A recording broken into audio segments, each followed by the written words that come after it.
Hey guys, welcome back to DDJ's Inferno, the weekly live show where we discuss issues relevant to men.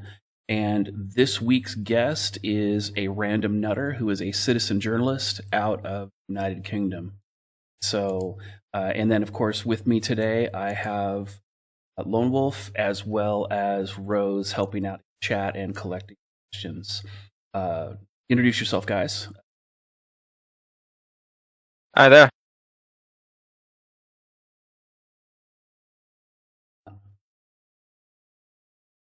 It shows that I'm continuing to stream, so we're going to give it a second and then go from there. Refresh it.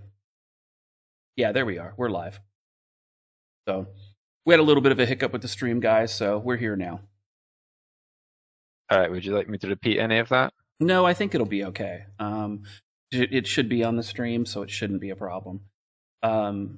But with that said, now you were going to events as early as May, is that correct?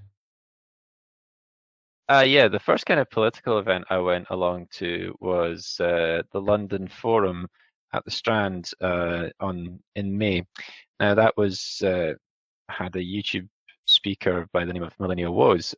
He's also a fellow Scot, and yeah, so I've been following his work for a little while because he's had some run-ins with Sargon and a few other people in it. So I also subscribed to his channel, and I thought it'd be fun to go along and meet him. So Right. I got in contact with the people who were organising the event. I got myself put down on the list, and then went along to watch his talk. Okay. And then So yeah, what was the format of the May event? That one was a lot more formal. So that was in the Strand in one of the meeting rooms that they've got downstairs. And yeah, Antifa actually showed up to protest the event. So security was pretty tight as a result. So at which point I finally got into the event and watched his speech and a couple of other speakers as well. So some people were talking about memes. Some people had a politician from an Eastern Bloc country, I forget which one, talking about just the issues that the migrant crisis was causing, with all the food traffic coming through his country. And, so he was talking about that. Sorry, former politician, if I forget his name. And so, yeah, the talks in that were actually your fairly standard fare. Now, the London Forum actually has a reputation for being, I didn't know this at the time, but for being like a very kind of pro-nationalist, staunch right-wing thing. And if you actually read some of the literature that the left-wing kind of organizations have of them, you would imagine that as soon as you went in there, you'd have to, hail Hitler or some crap like that. But to be honest, it was actually well dressed, quite polite, very respectable people talking about the issues of the day. And I actually found the discourse to be, quite salient actually. And so they have a quite negative reputation, but what actually goes on in there, is well, there's more extreme videos on YouTube than anything that was covered there. Right. I have a feeling that, the left is really tries to go out of its way to reframe any kind of rational or reasonable conversation that's based on, verifiable facts and observable reality. They always try to reframe that as hate speech or, racism or some kind of, social justice intolerance.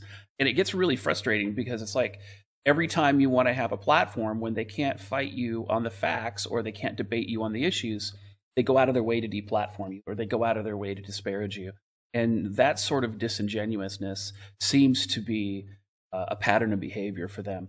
Now, as you went in and as you went to the Jubilee Gardens event that Sargon had for his summer meetup, and as you went to the London Forum, obviously you said Antifa was there.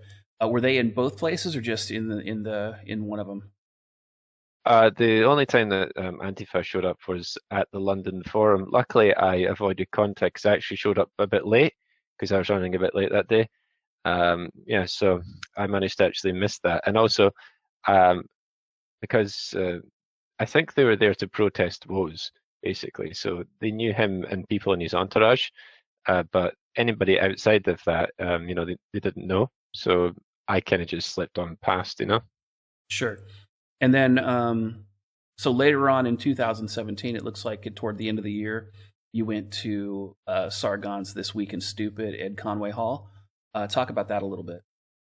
Oh, that was amazing, actually. Yeah, that was a really, really good event, and that there's a lot of enthusiasm for the event, and yeah, it was just a good night had by everyone. So we had some jokes, we had some cringe, and it was just good times because a lot of the people who were at the Jubilee Gardens also showed up to that. So it was like meeting a large group of friends, really. And we Right. had some questions afterwards, and we had some good banter, and yeah, it was just really good fun, actually. I really enjoyed that. And we were just talking again about, SGW silliness, the fucking encroachment of the left, why they can't take a joke. And we also discussed the upcoming Count Dankula trial because at that point, his case hadn't been concluded. So it Right. was good to see him talk about his stuff as well. Now, when it comes to the event itself, how long was the event as far as the actual main presentation portion? Well, minus any of the breaks in between the speakers, and I'd say you'd probably condense it into just over an hour. And how many speakers did they have? Uh, three, three, Okay. three people on stage. Yeah. All right. So, talk to me a little bit about. It looks like the next event you went to was in March, the Battle of King's College. Talk to me about that. Oh yeah, now that looks beginning to look a bit more like the typical battle for Berkeley kind of outfit in that. Because now that Sargon has been doing multiple online in live events without being opposed. Hang on. Yeah. So without being opposed, Antifa actually showed up. Now this is actually when I began to do more kind of journalism because what happened was we couldn't get into the event, right? So the universities pulled a fast one really quickly. This was on a Wednesday, if I remember rightly. So I head up there after my work, and I tried to get in, but I was told that the event has been changed so that you have to have a valid student ID. So that then stopped me getting into the building. So I was waiting in the atrium of the building to see if anything would happen with a couple of other people. Again, I recognized some people from the other two events that I'd been to. So we're Sure. having a chat, having a catch up and everything else and that. And at which point a column of some people just stormed straight in and then jumped the barriers after strong arming their way past the security guards, and then somebody let off a smoke bomb, and then the fire alarm started, and then at which point, pandemonium broke out. So at which point I decided to, crack out my phone and started filming it, and Okay. then I saw an altercation with an African gentleman of this black dude basically. Yeah. And so at which point him trying to knock a phone out of like somebody else's hand, for some reason he didn't try it on me, but I was like fully suited and booted at the time, so Sure. Sure. uh he's probably not gonna take on someone my size. And at which point, yeah, so they all ran out the door, and I actually got some good footage of the security guard like strong arming one of the Antifa lot straight out the door to Now, was much that applause. the event that Sargon took the flag? Yes, it was. It was. So I couldn't get in, so I didn't see him get the flag, right? But if you look it up, there's this fantastic meme where you just see this scrawny little Antifa, and Sargon's like got these massive arms because he's been working out, right? So he just grabbed them, and it's just captioned, and it says that moment when you realize Sargon could fuck your shit up. Perfect. Perfect. So let me ask you Yeah. this: when Antifa showed up, how many Antifa actually showed up? Uh, Tops, like from the video, there would have been about 20 of them. Okay. But some of them were already students in the atrium, so the ones that came through the door would have been about 10. So a total of 20. Yeah, I'd say approximately 20 from Okay. what I saw. And how long did it take from them to? I mean, were they protesting at the door and then decided to rush it, or did they just show up and attack the forum? No, they were How did kind that of play out? milling outside, and at which point they got their masks on and then came in and rushed.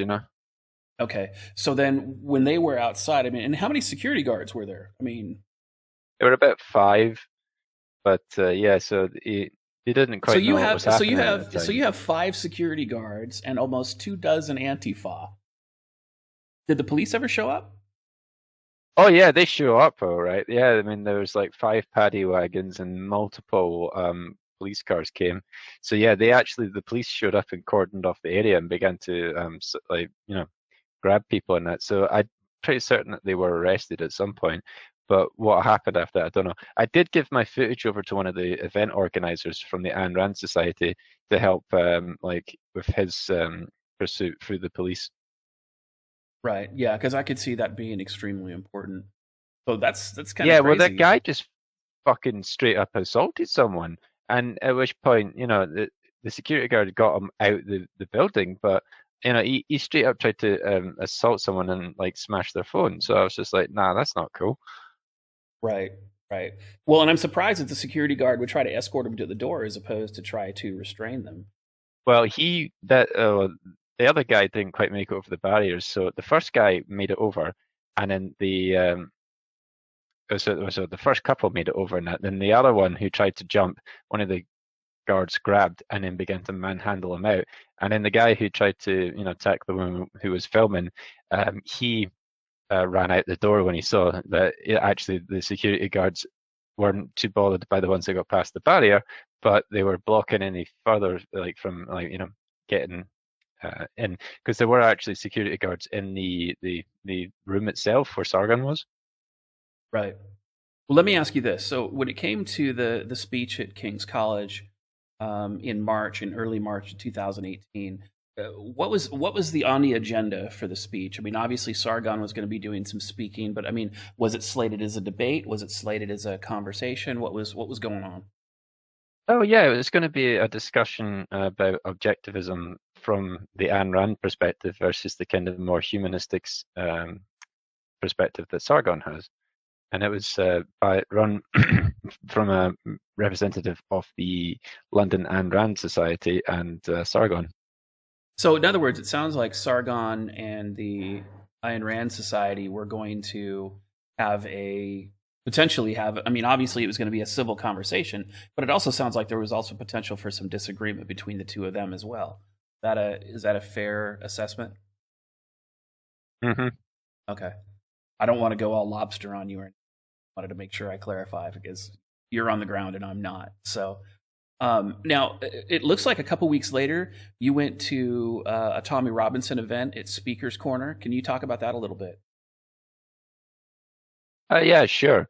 So it wasn't the first one I went to wasn't a Tommy Robinson event. He got involved after Martin Sellner and Britty Pettibone, who are in a relationship currently, were detained on their attempt to enter the United Kingdom in order to give a speech to the UK Independence Youth Movement and Identity, Europe's IG, sorry, yeah, Identity.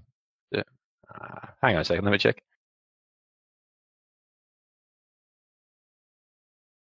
Sorry, Generation Identity. Oh, I'm getting about. That's why I was fumbling. I was What getting is around backwards. generation Yeah, it's a identity? Generation Identity, which is an identitarian movement, or like a kind of pan-nationalist movement for Europe. Okay.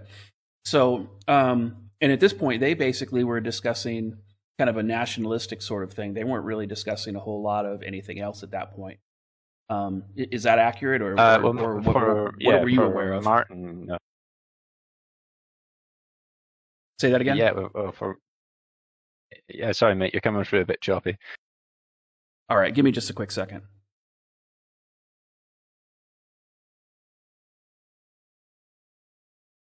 How's that? Is that better? Ah, perfect. You're no longer a robot. Yeah. All right. So my question is, when it comes to the speakers event in late March that Tommy Robinson was a part of, so they were just discussing more or less national identity. Well, not Robinson doesn't really agree with Martin Sellner, but he does agree with people's freedom to speak, is what he said at the actual event. So the reason he got involved was because some people reached out to him to try have the speech in Martin's stead, because he's run afoul of like these speech codes and all the rest of it, because of his content, because he'll be willing to talk about the Islamic issue, which is currently ongoing in the United Kingdom and indeed across wider Europe at present. Right. Now, let's talk about that a little bit as far as like what's commonly referred to in the United States as the migrant crisis. Um, You guys have a lot of mass migration happening in Europe and in the UK. I know that part of the reason, or at least from what I remember, part of the reason Brexit happened was because of the forced mass migration. But it looks like there are people in the UK that are actually pushing for it as well, and they're also pushing to undermine Brexit. Can you talk to that at all? Oh mate, that's a topic in and of itself. You know, it's like, yeah, these people are very much wed to the idea of having Britain become a member of the EU and basically making the kind of system that Hitler wanted to make. So the EU is effectively a cartel system, which was originally thought up under the Third Reich. If you want to get a full detailed analysis of it, then read The Wages of Destruction. It's a very good book done by Oxford University Press, and it is perhaps one of the most authoritative works on the making and the breaking of the German war economy. And it clearly details the cartel system, which is the model that the EU is now based upon. And indeed, a lot of the same companies are still involved in it. For example, IG Farben was the petrochemical industrial giant that was founded under the Reich and still operates to this day out of East Germany and Poland. Okay. So what we can see is that these companies will make the policies. The politicians will then change the wording slightly so it's not a PR blitz from them. They'll then stamp that on it, and then the companies can pretty much do as they please. So it's Yeah. a courtocracy, really, and at which point the EU somewhat outstayed its welcome now, because it used to be just an economic agreement, to lower tariffs on the continent, which makes sense when you live right next door to each other. But at the same time, though, there's always been a nastier element within the EU that's always wanted this kind of political union. And if we actually look back to the 1950s, in the post-war era in France, it was actually an effort to try and get the EU into one block in that. And what they managed to finally do was through the coal and steel agreement, get this ball rolling. And that's what their plan has been from pretty much day one, is to federalize Europe into the United States of Europe. Now, I've also heard that they're also trying to have a standing army. Yeah, they want to steal the United Kingdom's army, put a new badge on it, and go, haha, look, we have our own army. And we're like, no, no, you can't. I can understand that. So, talk to me a little bit. So it looks like about a month later, or a month and a half later, there was a Day of Freedom at Whitehall. Talk about that, because it looks like you attended that event as well. Yeah, that was in response to Martin Sellner's poor treatment, and then the absolute almost riot that happened when Mr. Robinson showed up to the Speaker's Corner. So at which point he was originally wanting to do it about protesting about Twitter, knocking them off, and basically a lot of tech companies colluding to hurt the freedom of speech. However, it proved to be unfeasible to cram as many people as was going to show up into the kind of space around Twitter's office. So they said, right, we'll just, so they made them a kind of counter offer, and it's just like, right, well, we already have the apparatus set up for you to protest outside Downing Street and Whitehall. So why don't you just come down there, and then we'll just, you can have, your say there. And at which point they're like, right, fine. So they agreed upon a route to march from Speaker's Corner all the way down to the official residency of the Prime Minister down at Whitehall, more commonly known as Downing Street. So yeah, we had a really good march. I think anywhere between 20 to 30,000 people, depending on whose estimate you want to look at, showed up. It was massive, mate. We were echoing off the buildings. I mean, we were walking through and people were doing chants like, whose streets? Our streets. That's And awesome. you could hear the echo. Now, one of my friends with a camera, because I was up at the head of the march, he stood at the head, let the entire thing pass them. He said it took about 8 minutes for the entire crowd to, dissipate, past him, and then he kind of followed up behind it. Right. Now, a couple weeks later, it also looks like toward the end of May, you were also back at Whitehall. Talk about that, and talk about a little bit like the events surrounding Mr. Robinson's arrest. Yeah, I mean, the world's most speediest trial happened to Mr. Robinson when he was reporting outside the court on the issue of the Muslims who had been found guilty and were going to court for sentencing. Um, yeah, so he was reporting about that out there. He asked them some questions outside of the court, and yeah, at which point he got arrested while live streaming, and then was within 4 hours was in Hull prison with a 13-month sentence, which then prompted a lot of people to then show up like in an unplanned event outside the gates of Whitehall again, and That was Town Downing on Street. that was in June. That was the 27th, so that was like the mini riot that happened there. The main one, the planned event where there was actually more uh, violence, it happened in June. Well, talk to me about the mini riot that happened around in late May. Let's start there. What happened? Yeah, well, what happened was people had a bit too much to drink and were shouting at the cops. They have a chant and they were shouting it like point blank at the cops, even though some of these guys were holding guns, and they were just right up in their faces shouting, "Shame, shame, shame on you." And the other one was, "You let our children down, you let our children down." And yes, I mean, they feel that pretty acutely that the government literally doesn't care if they get killed. And with the current body of evidence, I would actually say that they're probably right. Well, didn't So they? what happened? What about? I mean, the guy that put the bacon on the mosque who got arrested and imprisoned. Didn't they kill him in prison?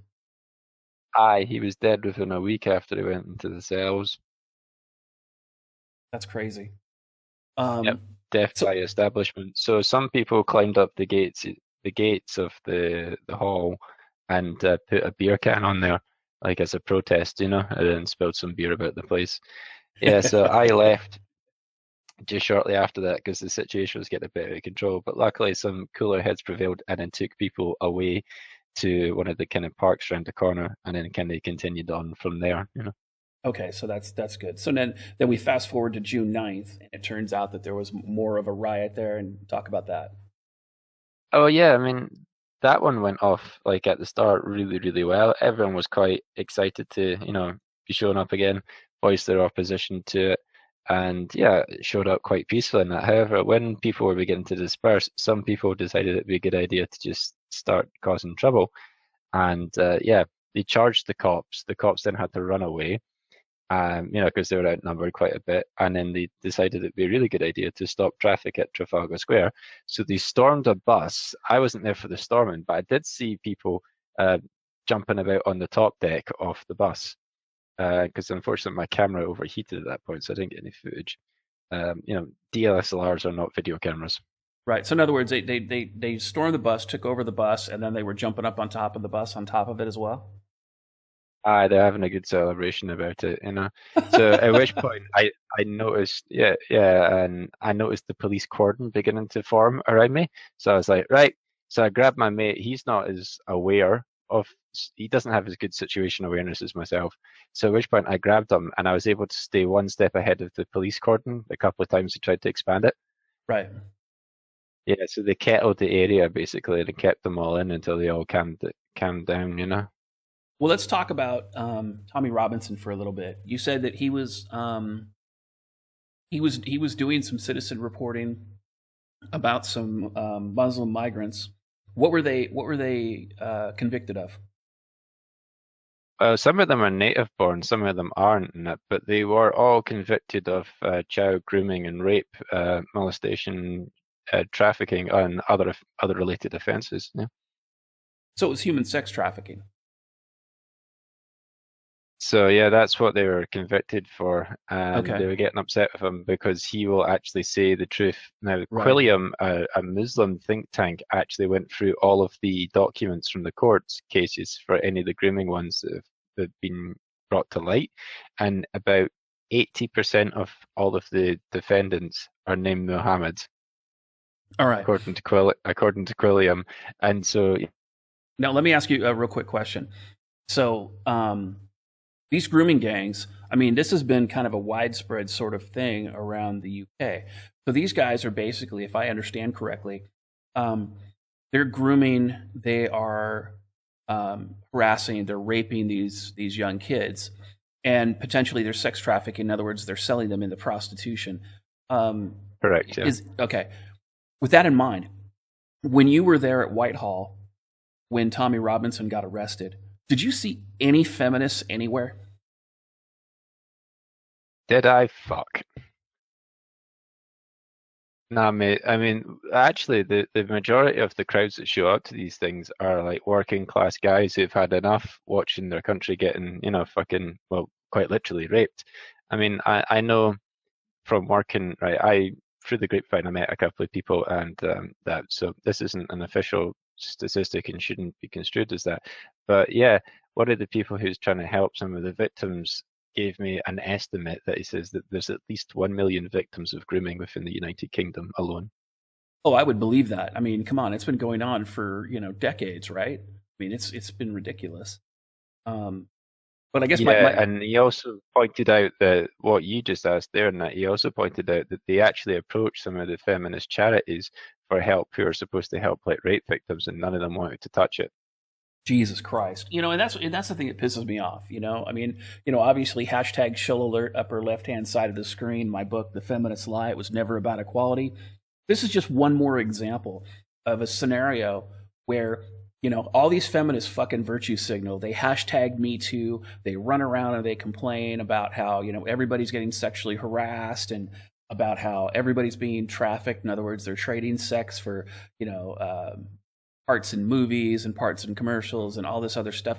But then when you have helpless children who can't defend themselves, who have been systematically groomed and raped and sex trafficked, where the fuck are the feminists?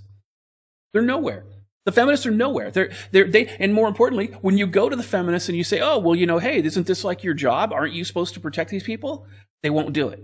I mean, it's an indefensible hypocrisy in feminist ideology and within the feminist movement. And I mean, come on now. We saw God, was it Michelle Obama who did about the Bring Home Our Girls with Boko Haram, but yet they can't do it when all of a sudden you've got 1 million child abuse victims. It's absolutely insane. Yeah, I mean, the guy, we were speaking in a private chat, so I can't give you any more details about Of it now, course. but yeah, he said, yeah, it's like easily 1 million victims. Because I actually asked him that question, just as like a kind of cheeky wee sidewinder. It's just like, what do the feminists say? And he actually said, oh yeah, and he named like a couple of the charities. And I was like, oh wow, yeah, I recognize some of those names. It's like, yeah, none of them wanted to touch it, mate. It's like they wouldn't even return my phone calls, and one of them even tried to report him to the cops for harassment for even asking. You see, and that's absolutely insane. But again, that's the type of feminist hypocrisy that is completely indefensible. And again, it's one of those things that if we didn't have people like you who put your freedom at risk to let us know these things, we would never know. I mean, this is the type of news and the type of information the mainstream media isn't reporting about. There are no investigative journalists within the mainstream media anymore. Everybody has this kind of agenda. Everybody has this special interest, and nobody actually gives a shit about the people. And the thing that's interesting about this is that you said something extremely telling. Feminists always have this narrative that they push forward about how everybody is, all men are patriarchal and all men are abusive and all men are this and all men are that. But yet the people who actually stood up for these children, the people that actually protested to protect these children and protest the way that these innocent children were being victimized and abused, they were men. They weren't women. Oh yeah, They definitely weren't feminists. Obviously, I'm sure there were plenty of strong conservative women within that group, but the majority of them were men. Yeah, I'd say easily like 90+% of like any of the kind of like groups that I've been involved in, people I've talked to, are predominantly all working class men. There's a few people, who have like better paying jobs and all the rest of that. But yeah, everyone shares the one commonality that they're all either from the working class or heavily have been heavily involved with people from the working class. So it's also a class issue in the UK as well. And now that brings me neatly on to my next point, and that is that the reason that they are so desperate to shut up Tommy Robinson isn't because of the Muslim grooming gangs. The reason that they actually began to hit him so hard was when he began to talk about the connection to the House of Parliament. But what do you mean by that? That's Go ahead and go into detail there. all right. So we spoke about this briefly last night, but there's a book. It's called Lascivious Bodies. I think I pronounced that right. So Lascivious. There'll be a test later. Right. Yeah, so make sure you remember how to spell that one. Yeah, so that's a book that I read a long time ago. It was published in 2005. I read it maybe about 2006. A friend lent it to me. Now, in that book, if you actually look at the kind of tacit admission that they give you, it actually highlights the fact that there's been organized trafficking in some form or another of girls and contraband at high levels of the government from at least the 16th century, because it was talking about the 18th century sexual practices of Great Britain. So some of it was kind of tongue in cheek, but some of it was a bit serious, and it also kind of covered that point. So if you actually look at the accounts of what's called the Whig Club and some of the records that it references there, it makes for very interesting reading, and you can actually surmise that this has been going on for a very long time. So Mr. Robinson was actually beginning to talk not just about the Muslim connection, but as it turns out, the reason that Rotherham, the most egregious one that was broken, was silent for so long is because the actual judiciary there were also involved and complicit in the abuse of the children. Well, wasn't the and I could be wrong. Was it Telford or Telham or something like that? Yeah, it's called Telford. Yeah, Telford. I mean, in Telford, the police were looking the other way.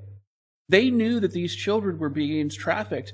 They were getting kidnapped right out in front of the police station. I saw stories of it in the news all over about it, and they just looked the other way. And then on top of all that, I mean, how does Jimmy Savile or Savile, however you pronounce it, how does he fit into all this? It's pronounced Savile. Yeah.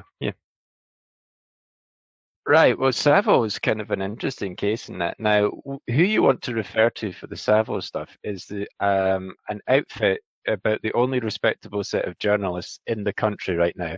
They're called the UK Column, right? Now, they actually have an interview from a detective who worked in London, who uncovered the child abuse and was actually threatened with having his own kids taken away from him. Now, they actually have like a full hour and a half interview sit down with him as he talks about his journey through the force. Before you move on, and I apologize for interrupting you, I think this is important because that's what happened to me when my case came up and my two older children were getting sexually assaulted by their mom's new husband. When I went to court, the judge wanted me to stop arguing about it and specifically said that if I continued, that they would put my kids in state custody. And then I found out later that they had been telling my children to keep them quiet. They'd been saying, look, you're never going to see your father again. You tell people about this, you're going to go into state care, you're going to go into foster care, you're going to go into, an orphan home, and you're never going to see anybody ever again. So, I mean, this is a threat that is used everywhere when they want to silence children who are victims of child abuse and when they want to silence people who are investigating child abuse. I mean, this is a common theme. So I apologize for that interjection. I just thought it was important to state. So continue on. Oh yeah, I put the link in your Fireside Chat text channel just to make sure that we do actually have that. So yeah, it's harrowing. I actually listened to the whole thing. I actually went back and listened to it twice because some of the things that the guy was saying, they threatened him in front of multiple witnesses because they were that confident in being able to get away with what they're up to. I mean, these people literally own the cops. And so Savile is an interesting case because him and his high socialite cronies were, they were doing all kinds of things, and it's alleged that he was doing things like necrophilia and other depraved acts. So, yeah, but I also talked before you jump on. Before you jump on, I just want to let everybody know I actually put a link to that website that he put in my Discord. I put that link into the Twitch chat, and I'll actually put a link to it in the video when I upload it to YouTube as well. I apologize for interrupting. Go on. No, it's fine, mate. You know, the show must go on. So yeah, I've actually managed to track down an actual eyewitness to one of the people who was at the parties that some of these high socialites went to, because he lived in the same area, and he told me some stories back. Now, when was this? I didn't actually believe him when he told me about this stuff. Yeah, so when was that? Must have been about 2008. But just shortly after that, it began to appear in the news, and actually I had to phone him up, and I had to say to him, you know what, his stories were too outlandish, at the time for me to genuinely believe. But Well, recently that's like I had to. that's like you ever see those prison movies where they have the prison fighters, and they're like the martial arts movie where they're all fighting in prison. Everybody was like, oh, that's all made up and this and that, and then they find out 15, 20 years later that all of it was real. I mean, it seems outlandish when you're watching the movie, and then you're like, oh shit. Yeah, so I had to give him an apology. I was like, you know what, mate, I honestly didn't believe you, and as it turns out, that you're telling me the truth. And so yeah, a lot of people around the country know of this stuff. It's just that it's now getting to the point where there's just too many victims for them to deny, and that's why they're desperate to shut Mr. Robinson up. It's because he was beginning to connect the dots, and people, I think, were beginning to talk to him about people in power and what they've been up to, because he's the Well, only person that's and, got and the I think that balls to do that's anything. yeah, and I think that the important piece that a lot of people miss is this. I mean, the left and those people who the establishment, they have successfully changed the conversation from the government is systemically allowing child abuse to let's argue about Tommy Robinson. And I Yeah, think that's a you're mistake. bang on, mate. You're bang on. Yeah. I think that's an absolute mistake, because as long as they have the conversation they want to have and they don't have to discuss the ugly truth, now all of a sudden they don't have to solve the problem. They can continue on business as usual. They could slap these Muslim slash migrant and even the native child abusers and the organized child abuse rings and organized human trafficking rings. They can slap them on the wrist. They can go business as usual. They can continue to sexually assault, continue to traffic, continue to abuse these kids, and destroy their lives and destroy their families, as long as everybody is complaining about Tommy Robinson, as long as everybody's like, oh, well, free Tommy Robinson, free Tommy Robinson. And don't get me wrong, freeing him is absolutely important, because you have to have free speech to have any other rights. You can't exercise any of your rights without being able to exercise your right of free speech. So as long as free speech is an issue, now all of a sudden there's a huge problem. So I think at the end of the day, what's absolutely important, and I think what Tommy Robinson would appreciate, in addition to the conversation about him, is we have to bring these child abuse issues to light. We have to communicate about it. We have to be able to talk about it in the light of day and have open conversations about it and say, look, you people that are dealing with this, you fuckers are cancer. You are cancer, and you should go away. We should miss the back door with you 4 or 5 times while putting you in the fucking car. And, maybe we should give you a helicopter ride or a rooftop tour, because Free helicopter rides, mate. They're the best. There you go. There you go. And so my point is that these are our children. Humans are the only social animals in the world that don't kill or exile those that prey upon our children. And the thing Maybe that people miss that we is, should develop. I agree. And I did a video about this recently. Did you know that the biggest factor to determine whether or not a child will grow up and be a criminal later in life is whether or not they were sexually assaulted as a kid? It's the number one factor. Yeah, I know, man. I know. It affects it. It affects it more than poverty. It affects it more than poor education. It affects it more than anything else out there. And what you're telling me is that these people in power in the United Kingdom are creating a generation of criminals because they were sexual assault victims. Yeah, I mean, there's at least 1 million people who are now going to be looking down the barrel of criminality I mean, just remember, a lot of people seem to think it's just girls. No, I mean, they were doing boys as well. I mean, it was all kinds of nasty stuff that they did. And remember, not all of the victims lived. I mean, some of them got killed because of the drug overdoses that they kept them hooked on, or some of them just straight up committed suicide. I mean, I know from speaking to Mr. Charity, who was trying to help out, there's been numerous cases where they just simply couldn't take the abuse anymore, and so they jumped from a bridge, drowned themselves. There's been multiple suicides in that as a result of this stuff, and that. But really, that's not a suicide; that's a murder by proxy. Oh, I would definitely agree to that, because the thing about it is that, what better way to hide a witness and a victim to a crime than to inspire them to kill themselves. And that's I mean, that's absolutely insane. But I mean, and of course it's happening every day. Every day. So yeah, so I mean, my whole concern is that not only should we be just having this discussion about freeing Tommy Robinson, not only should we be having the discussion about free speech, but I also think we need to have a free speech discussion about the absolute rampant epidemic of child abuse in the United Kingdom and what the government is choosing not to do about it. Because again, the government just wants to ignore it. They just would rather have everybody be silenced and not be able to speak about this at all, rather than solve the fucking problem. And honestly, what it sounds like is the United Kingdom's government needs a fucking enema. It needs an enema very badly. Well, unfortunately, the laws are, even though I'm on your show now, like it's technically hosted in the United States. Correct. I wouldn't be able to comment one way or the other on that one. Of course. Well, I'll tell you what, audience, if you're in the audience right now, if you think the United Kingdom's government needs an enema, type 1 in the chat. How about that? Let's see what the audience says. They're a little bit behind us, so it might take them a second to catch up.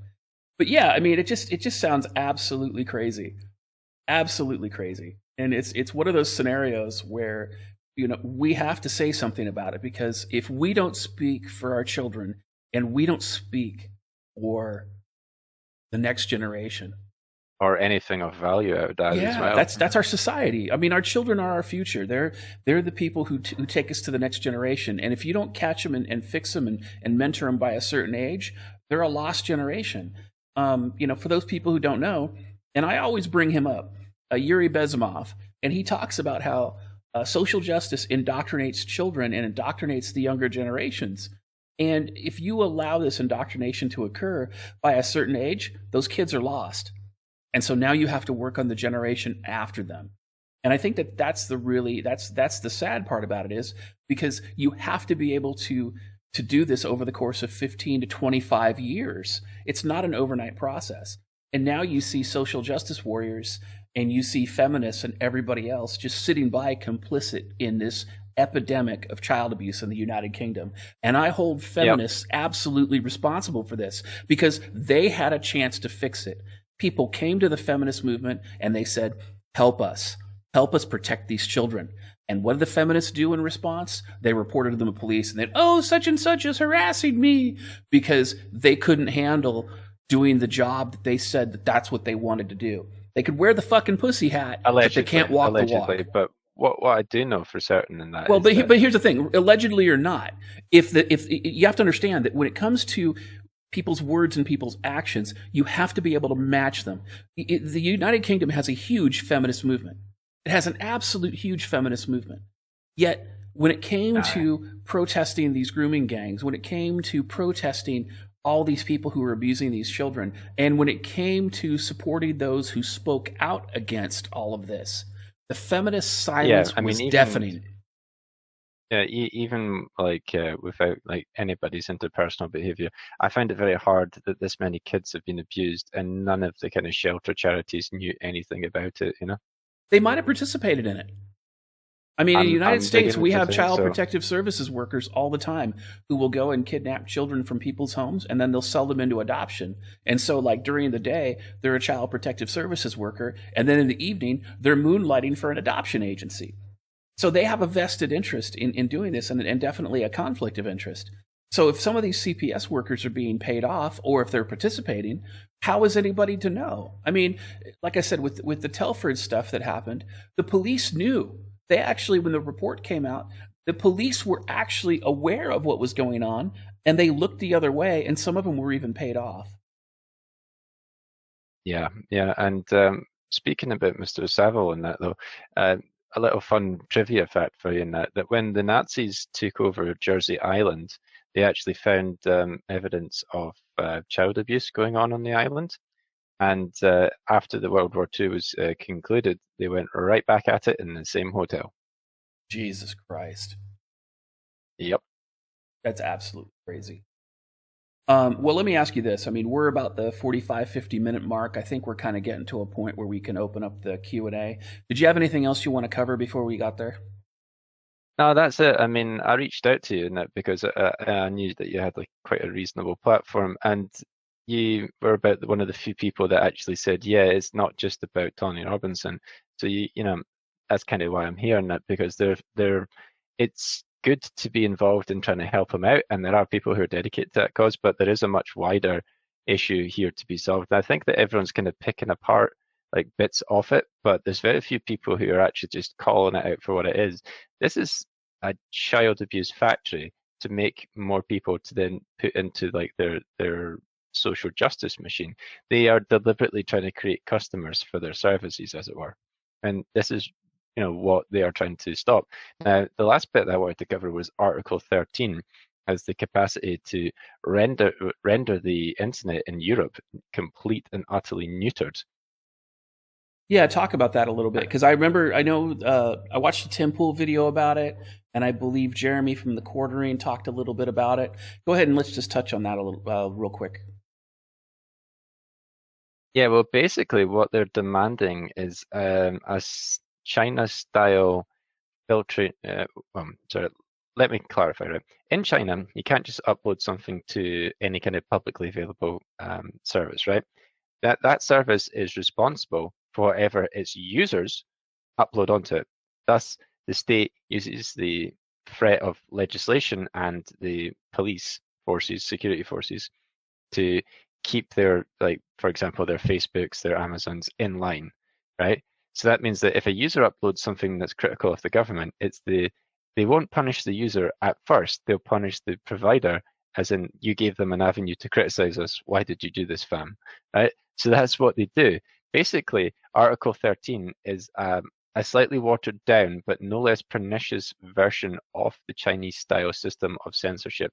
They're calling it quote unquote upload filters. So, and in China, they call it quote unquote harmonizing. So what they're trying to do now is, because people have got their number, because people are beginning to organize, they want to try and shut down any avenue that people have got for discourse. They also want to try and use the rather flimsy argument of copyright to then shut down any kind of remixes or works or even critiques. So videos that, like Sargon's or anybody else using that, who then take an original video, critique it, and then upload it, could then be hit with copyright strikes. Well, let me ask you this before you jump out, before you go. What about fair use? Does the EU have fair use laws yet, or still? Well, basically, it's going to gut fair use. I mean, you see, the thing is, right, what they do is they won't get rid of a law, they just make another one that overrules it. So it's called Swiss cheesing, and that's what this represents. So this is what they're trying to do to stop another Tommy Robinson showing up, is they're going to Swiss cheese the already existing ones by going, oh, no, we have these new rules now, we're going to follow them. So they never technically get rid of the laws. So yes, quote unquote, you do have fair use, but these other laws then come into it, so you can never actually exercise your rights. So you're always bogged down in red tape, and it's always the selective enforcement of these rules as well. So it's not like a universal standard. Right, that makes sense. Yeah, and again, it's pretty atrocious. And I know that there's been some other channels that have actually discussed this in detail, but I definitely wanted you to bring it up because I think that it's important to this conversation. Because, like I said earlier, if you don't have the right to free speech, you don't have the ability to exercise any of your other rights. Because what ends up happening is that if you're muzzled, if you're silenced, well, then how do you exercise your rights? How do you if you have no freedom of expression, how do you make those rights happen? And for too long in the United Kingdom, you have these children, I should say. I'm like doing my little South Park thing. The children's. You have these children who not only aren't able to exercise their rights, but they're having their human rights violated and they are being victimized systemically by child rapists. Child rapists within the government, child rapists within the upper class, child rapists within the Muslim communities. And all these people know about it, and everybody is being silenced. They're being threatened. They're being intimidated. They're being jailed. And in some cases, they're even being killed. It is absolutely insane. A random nutter, I appreciate the work that you're doing. I appreciate the time that you took today to come on and to talk about these things. Let's go ahead and open it up to questions. But before we do, I want to go ahead and do my little hashtag show alert. On the upper left-hand side of the screen, you guys will see my book on Amazon. It was a bestseller, The Feminist Lie. It was never about equality. Great book. Check it out. It's got a 4.5 rating on Amazon. On the lower right-hand side of the screen, you'll see our sponsor, The Dollhouse. Great organization. Phil runs an awesome business. And of course, if you are an Amazon Prime member, you can feel free to support me on Twitch by subscribing to my Twitch channel. If you do that, obviously it costs you nothing, but it does definitely help me out, and I do appreciate it. And of course, you can support my work through Patreon, and you can wire me points through Minds if you want to, because I do post on Minds as well. And of course, like, subscribe, share, and all that. So with that, Random Nuther, thank you again. Let's go ahead and open up to Q&A. Lone Wolf, Rose, you guys got the questions squared away for us? Hello? Yeah, I'm here. I was expecting our Q&A thought to step up and answer you, though. She's muted herself, so go ahead. Okay, I guess I'll take care of it. All right, with this, I'm going to ask you guys, don't repeat the same questions and no potato questions because it will be ignored. All right. Potato questions go into the peeler. There you go. And we might even make fun of you, depending. Yeah, that's a possibility. All right, let's do it. Go for it, Lone Wolf. All right, there aren't very many, so let's step it up, guys. All right, we'll start with this one. Cassio question: is there a liberalist group forming, and if so, how large is it? I think that's going to be for you, Random Nutter. Yeah, I don't know anything about the Liberals. I'm not associated with those guys. I don't really think they're going to be particularly effective. I mean, I like Sargon's content, but I when I stood with him and I was talking to him, I said, listen, mate, if we don't have the freedom of speech, right, we solve things either via the ammo box or via the ballot box. One's a hell of a lot more peaceful than the other, but making a political party isn't going to get us anywhere. There's plenty out there, but they're not going to, if they're all competing for the same vote base, then it's counterproductive. Okay. All right, let me also but put this out. If you do want to join them, by all means, feel free. They've got some websites on there. So yeah, just do some Googling and you'll come across them, So they've got, I know they've got a chapter in London, and I think there's one for North England as well. Okay. Let's move on to the next question. Go for it, Lone Wolf. All right, let me also put this out. When you ask these questions, try to specify who you're asking, so it's easier. All right, the next one from Action Jackson 258. Question for the guest. Thank you for that, by the way. Can you have mace in the UK? It works well on people in masks. They have to take off the mask to get the mace off. I thought it would be great against Antifa. Yes, I think you can, but using it if they complain might be another thing. So it depends on how generous the cops are feeling.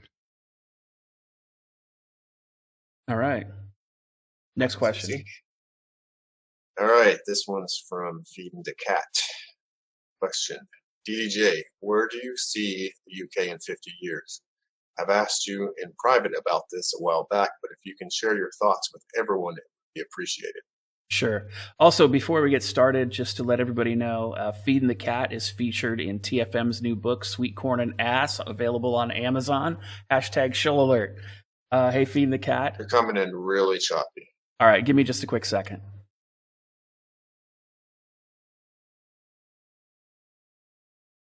How's that?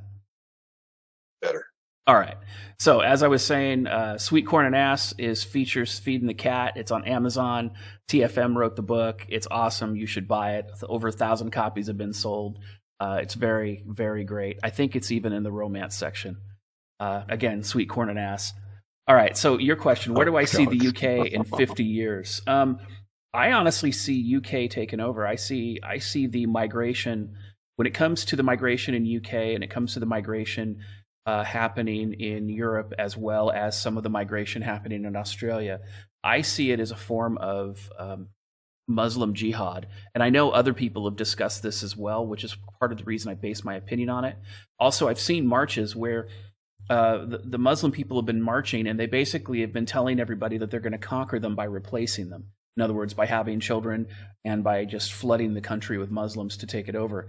And I think that if the UK doesn't stand up for itself sooner than later, I think that it's going to be a serious problem, and the crime is going to go up, and basically the natives in the UK are going to be gone. 50 years, it's happening now, and you see, and again, this isn't about the religion itself. In other words, I'm not anti-Muslim because I'm anti-Muslim. I am anti anything that opposes someone else's civil rights. And I believe in freedom of speech, but I do not believe in inciting violence. And I think that when you cross over from freedom of speech to inciting violence, you need to shut the fuck up, because that ends up being a problem. And the issue that you have is that there are extremist Muslims, and in the Quran, it teaches people to, if you're not a Muslim, or you're a Muslim that's walked away from the religion, they're like, look, it's open game. You can kill them, you can victimize them, you can commit crimes against them. It doesn't matter. It's freedom of speech toward people within the Islamic community. It's not freedom of speech or freedom of association in any way for those that aren't. And the problem that I see is that in the UK, the UK's cucked in that the people don't have guns. You don't have the right to bear arms there. And so you can't defend yourself. And on top of that, people who have attempted to defend themselves in the UK have been victimized and terrorized. The UK is spending more money on going after mean words on the internet and going after people making social media posts than they are going after the people who are systemically raping children. Per capita. Oh, guys, breaking news, mate. I'm just posting the link in here. I just got sent it. Deputy Leader Tom Watson wishes Tommy Robinson would die in prison. There's a fucking video of it. Oh my God. Yeah. And you see, and this is the type of thing that I'm talking about.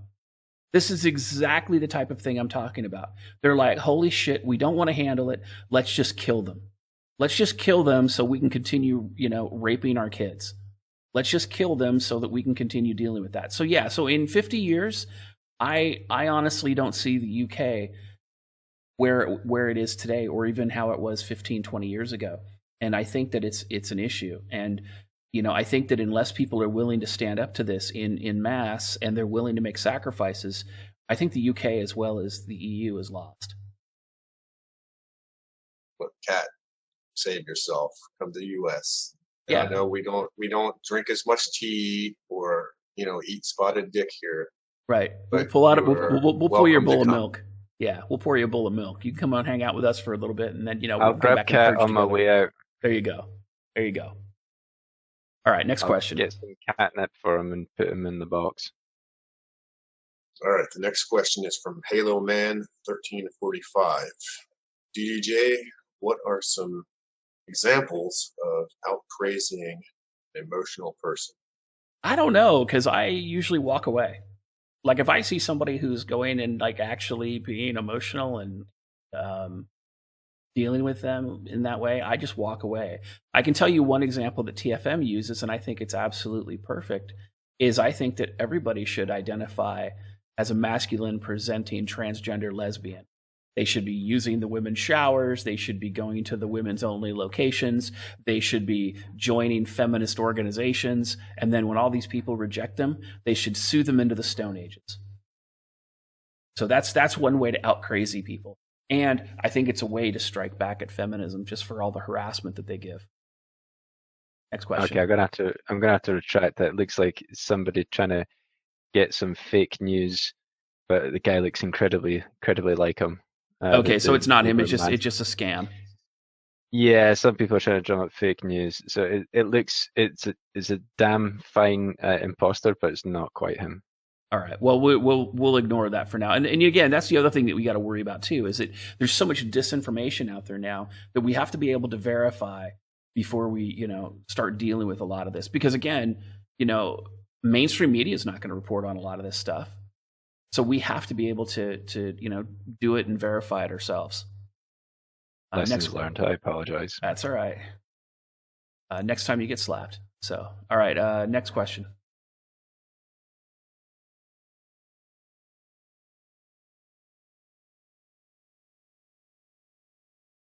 All right, next question. Are there any more questions? Yeah, I'm sorry. I think one got missed. Okay, never mind. That was a potato question. Broccoli. Okay, the next question is from Pretentious Hermit. This is for Random Nutter. Are you considering becoming expatriate? If so, where would you go? I don't want to think about that right now, mate. I mean, I don't want to be defeatist, and it does get to me though, it really does. And some friends of mine have been saying, well, maybe we should do this, that, and the next thing. I mean, I have a high value skill set, right? So there's pretty much no country that wouldn't want me to come along, because it's in demand right now as well. So I mean, I think I could probably get into the US if I, put my mind to it. And certainly I've had positive dealings with companies when I've worked with them out there. So I'm pretty certain I could, figure something out. But I don't. I'm going to quote Winston Churchill in this one and say that wars are not won by evacuations. I agree with that. All right, next question. All right. The plumber asks a Random Nutter, do the Hairfingers, quote, beat cops carry firearms? If not, they would be tempted, or would they, if not, would they not be tempted to confront the Muslim horde? That was not very... Yeah, I know what they mean. Well, yeah, the Metropolitan cops in London carry guns, and in some remote areas of the United Kingdom, they carry guns. However, I'm going to put a startlingly easy prediction, and as this crime wave continues to go on in London and it begins to spill out, you're just going to see the entirety of the police force be armed to the same extent as America. Well, maybe not to the SWAT teams and that, but yeah, the general beat cop will end up with sidearms.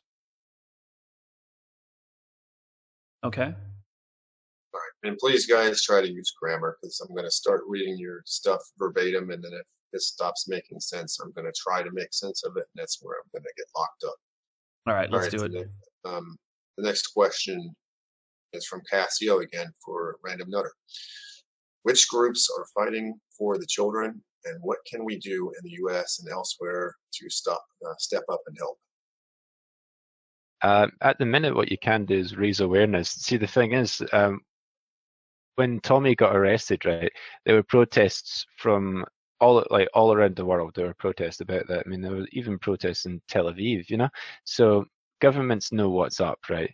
And as much as it is a struggle for us here on the ground, the more international pressure that can be used to make our government start behaving, the better. I mean, right now, I would say if you're in the US, right, share, comment, like, subscribe, all the rest of it, right? But also start sending messages to the embassies, right? If you're in the US, start sending, the UK embassy, and talk to your local politician about it and tell them, yeah, it's an international issue, but it's one that has, implications worldwide, it's an internal issue to the UK, but it does have international implications, and we should, want to make a comment on that.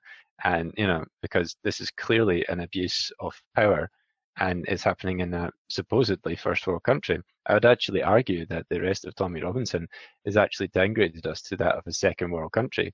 We no longer have the kind of democratic freedoms that we like to advertise, So I would say that I went to bed one day in the United Kingdom and I woke up in the USSR 2.0. Okay. Next question. All right, I'm gonna interject this one. This feeding the cat is making it high priority. Question for the guest.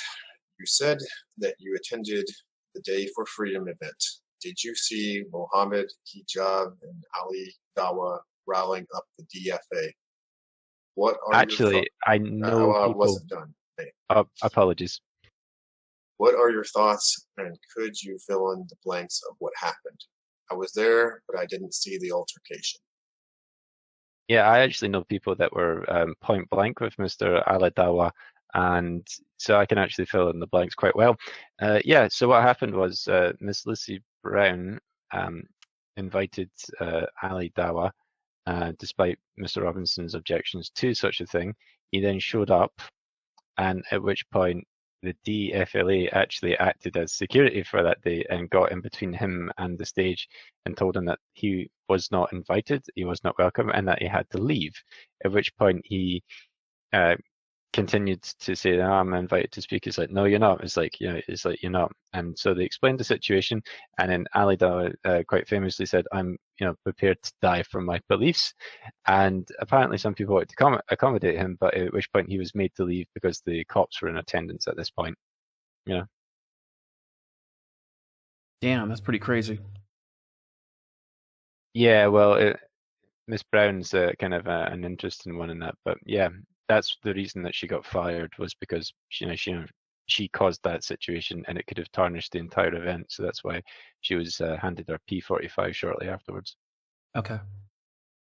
Next question. All right, from Halo Man. DDJ, what are some good places to get your news? Is Yahoo a reliable source? All news sources can be a reliable source if the news article can point to verifiable facts to base its story on, or it can point to a common knowledge source. But typically, when I look at the news, I mean, I have pulled news from Yahoo. Hell, I've even gone to left-wing sources that are well-sourced. I mean, even CNN occasionally will have a well-sourced news article that's useful. Same with the New York Times.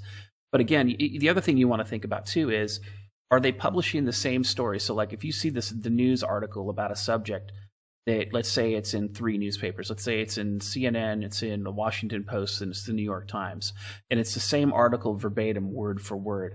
That is not independent verification. They're just publishing the same article because these news outlets were given that. And you see this in like television news as well. The newscasters, there was a comedian who used to do a skit where he'd have his people find this news story, and then newscasters from all around the country would recite the same story word for word. So word for word is not what you're looking for. You're looking for independently written articles about the same subject matter that have independently verifiable sources. So when it comes to the news, the primary news sources that I look at, I often look at Breitbart. Occasionally they are inaccurate, but most of the time they're pretty good. I also occasionally I will look at Natural News, because occasionally they've got some good news. They're about 50-50 when it comes to some of their stuff, but they're more often right than wrong. And I'm very choosy about the stories that I pull from them. I also look at Zero Hedge. The majority of the time, Zero Hedge's stories are really good. And the thing that I like about Zero Hedge is that they will actually publish centrist stories as well as stories from the right as well. The other thing that's interesting about Zero Hedge is that the White House has been following Zero Hedge for a long time. So they're a lot more credible than people give them credit for, but it's also important. I also look at the Daily Caller, the Daily Wire, and I look at social media for people to publish stories from other sources. So I kind of go a bunch of different directions to look at my sources for news articles. But I mean, even occasionally I'll use the Guardian and Huffington Post if they have a well-sourced article. But again, it's not the location of where you're getting the news from as much as how is the article sourced, how are the facts presented, are they big on allegation and low on evidence? Then maybe you might want to dismiss the article at that point.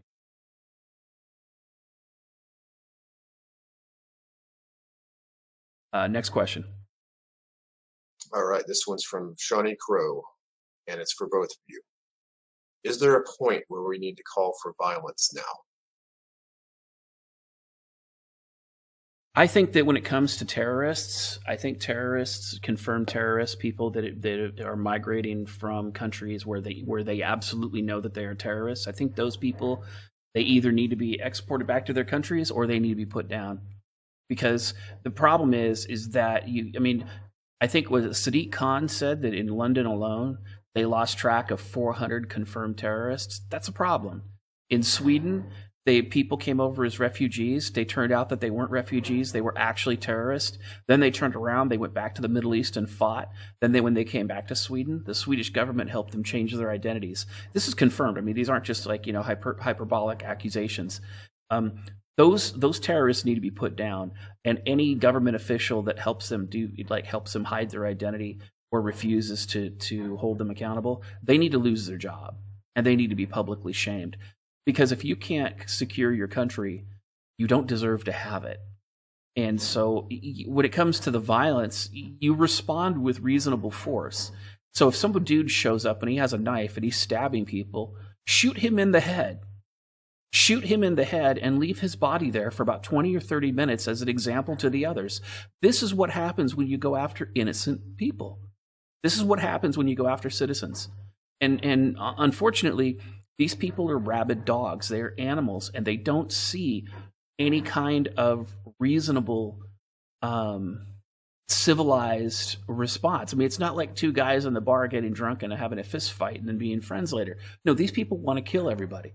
And they want to kill everybody in the name of their God, and they're inciting violence. And once you're inciting violence, you lose the narrative. And if you decide that you want to incite violence, well, you're taking your life into your own hands at that point. And at that point, you live by the sword, you die by the sword. I would like to also point out there's a reason that strong-armed dictators do so well in the Middle East, and it's because people there are not willing to respect the democratic process. Yeah, I agree. All right, next question. All right, Halo Man again. This is for DDJ.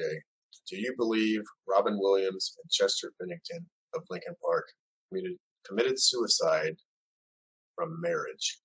I'm not familiar with Chester Bennington's suicide, but I am familiar with Robin Williams, and I absolutely believe that he committed suicide as a direct result of the divorce raping that he got. I also believe that Anthony Bourdain, because he was cheated on and publicly humiliated, committed suicide as well for the same reasons. The problem is that relationship breakdown is a huge risk for suicide. I think it increases the risk of suicide in men by up to 40%. And interestingly enough, there's an organization out of the United Kingdom called the Samaritans, which I cite in my book, #ShillAlert, The Feminist Lie, where they actually wrote I think it's a 155-page report where they actually go out of their way and say that suicide is a gender-based issue. And it's primarily men who are committing suicide. And again, the majority of men are committing suicide after being divorce raped or after a relationship breakdown. So absolutely, I believe Robin Williams is. And if Chester Bennington had gone through some kind of divorce rape or situation like that, again, I'm unfamiliar with the facts surrounding his case, then I would say yes for him as well. Yeah, also from my understanding, he was abused as a child. I can't recall whether it was just physical or whether there was sexual abuse going on there. Okay. Okay. Next question from Dickus Maximus for Nutter. Do you think any of these events is ever going to hit the history books? Oh, that's a tough question, mate. I mean, if I could predict what there's going to be in the history books, I think I would be out scamming the stock market about now, causing all kinds of trouble. There you go. Just as an FYI, honestly, mate, I don't know, right? But let me just say this in that, in retort to the question, in genuine ability, you can't sit about hoping that shit will work. You actually need to get up and do something, and then it might work. I don't know if anything we're going to do is going to work, but I do know that doing nothing will get us more of the same, and that sucks already. Okay. And I just want to say as well, let's go ahead and close the questions down. We'll finish the questions that we have, and then we'll go ahead and once those questions that we already have are currently answered, then we'll go ahead, do some closing remarks, and then we'll close the stream. All right, sounds good. I just have a few more. Perfect.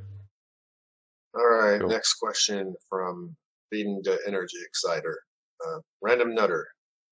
Is there a political party in the UK that is actually liberty-minded or by, for, and of the people? Britain, is it Britain First or for Britain? I think it is. Yeah, I think it's For Britain.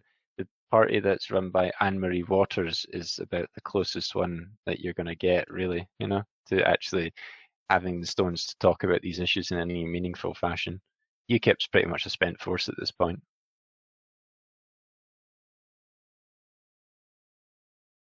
Well, Okay. That's easy. All right, the next question is also for you, Nutter.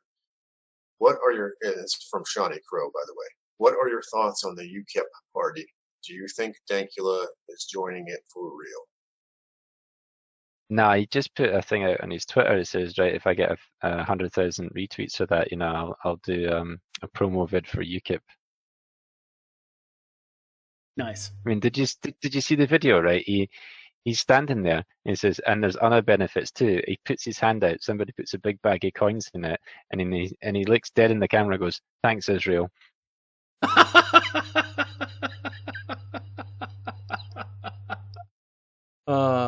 That's gold. Yeah, so I think he was 100% serious. That was indeed a Mossad agent. Those were real golden shekels, and he isn't. He's now in their employ. Of course. Totally legit. No All right. satire was involved in the making of this production. Exactly. All right, next question. All right, this is the last one from Halo Man. DDJ, what do you and TFM mean by witch hunt? I don't know what TFM means by a witch hunt. I refuse to answer for him, but I know what I mean by a witch hunt. What I mean by a witch hunt is when people are falsely accused of things that they didn't do, or people are being attacked for standing up for what they believe is ethically. And what I mean by ethically right is again, I support freedom of speech. I don't support inciting violence just to be inciting violence. But I believe, a lot of people get witch hunted for what they say. For example, I believe that the imprisonment of Tommy Robinson was a witch hunt to silence him and to set an example to other people to say, look, if you speak out against our systemic raping of children and trying to cover it up, we will imprison you and we'll put you in prison with the people that we want to try to kill you. And the same thing with Count Dankula. Count Dankula did a comedy sketch with his dog, and they went after him and convicted him. And there were people being arrested. I know Goodfella, for example, somebody hacked his Twitter account and posted a funny tweet about where they said something about along the lines of, where's a Muslim with a truck when you need one? And they arrested him because somebody hacked his Twitter account and said those horrible things. And it wasn't that they were horrible. It was that the law enforcement, when everybody says a Muslim with a truck, they're thinking a truck of peace. So they automatically think that some Muslim's going to drive over somebody with a truck, even though the person, whoever hacked his account and He said was that, just trying to order takeaway, mate, Yeah, And again, you never know who's going to hack your social media account. So, and you feel bad that somebody innocent like Goodfella would have that type of thing happen to him. But there are hundreds of people, not just in the UK, but all over Europe, who are getting arrested for what they're putting on social media because they're speaking out against it. That is a witch hunt. That is an absolute witch hunt. Or this whole Title 13 thing where they're trying to make it so that you can't use or cite news footage. That is a witch hunt, because they are attempting to silence the voices of ethics and truth. So there you go. And again, it's a good spot to close this, to reiterate for a third time. Without freedom of speech, you cannot exercise any of your other rights, human rights or otherwise. And until people are willing to stand up and protect their country, their country is going to continue to get overrun. And you see this left and right. And I'm not an activist. I mean, you know, I'm going my own way, and I'm trying to ghost as best I can. But at the end of the day, if people are killing your neighbors and people are raping and abusing their children, well, you know, sometimes you can't just wait for it, hope that it passes. Sometimes you got to stand up and be counted. And, you know, moral support, educating people, you know, making sure the people that are being victimized are supported, and making sure that the people that are the criminals and the perpetrators are held accountable. Those things are huge, and they shouldn't be activist causes. They should be the causes of every law-abiding citizen who lives in a country that respects law and order. Yeah, it should just be standard, you know? Yes, standard operating procedure of a civil society. Absolutely. So with that said, Rose, I appreciate you helping out with the questions today. Same with you, Lone Wolf. I appreciate it. Random Nutter, really appreciate you being on the stream today. Again, I'm going to go back to my hashtag shill alert. You can follow me at sandrytoday.com, gab.ai, as well as minds.com. And I formed a MGTOW group on minds.com. If you want to go check that out, if you're a man going your own way, go ahead and check it out. Feel free to check out The Feminist Lie on Amazon. It was never about equality. It was a bestseller. Also, don't be afraid to check out my sponsor, The Dollhouse. And finally, if you are an Amazon Prime member and you wish to subscribe to my Twitch channel, you can do so. It is free for you, and it benefits me. And then, of course, this video will go into post-production, and I will upload it to YouTube, hopefully later today. And feel free to like, subscribe, and share to my channel on YouTube. But more importantly, because YouTube has been targeting lots of people who are interested in free speech, including myself recently, feel free to subscribe to my channel on Bitchute. And this video will be mirrored on Bitchute as well. With that said, a Random Nutter, do you have anything you'd like to close the show on? No, just free Tommy. Stop raping those kids. There it is. All right, so guys, I hope you have a great rest of your day, and thank you for taking the time out to spend with us today. Talk to you later.